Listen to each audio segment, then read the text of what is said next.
This loose gesture drawing by Lautrec is a really great example. 1, 2, 3 versus 1, 2, and maybe 3. Really smooth, obvious, repeating diagonals with two big opposing sweeps.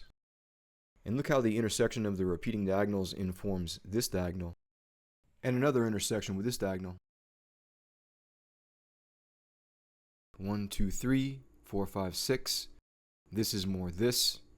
1, 2, 3. You get the idea. We're talking late 1800s. And all these Lautrecs accurately reflect the design aesthetic of the time. Cubism, which followed Impressionism, was certainly on board.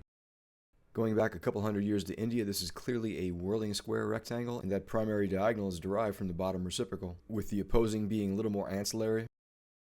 Let's rewind a couple more centuries. How about Thailand, 1200s? The most obvious dominant diagonal and its counterbalance. Then this versus this, and that zigzag is a perfect setup for a reverse curve.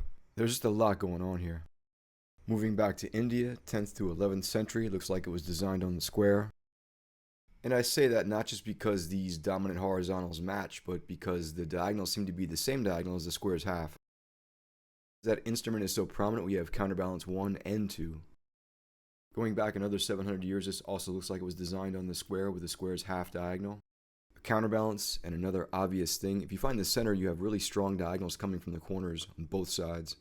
Because this is so common throughout all cultures over time, I'm going to take a big leap back to 2400 BCE.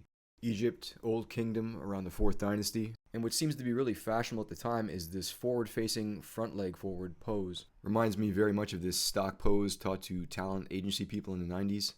The setup starts with the lead leg, and then continues throughout with its opposing diagonal doing the same. And it's really consistent around this period. So if all these different cultures use this technique throughout all different times in history, where did it start? How about the Bushman rock art from the Drakensberg mountain range about 35 to 40,000 years ago down in South Africa? Now that you're aware of it, how incredibly obvious is this? What about the same Paleolithic time frame in a slightly different geography? Let's go all the way north up to France in the caves of Chauvet. And they're loosely based but a similar theme. It's crazy how the horses' noses line up with what looks like to be the angle of the walls. Very logical. When working with firelight, those contours would really be exaggerated. And the lines are doing the same thing. Do I even need to draw it at this point?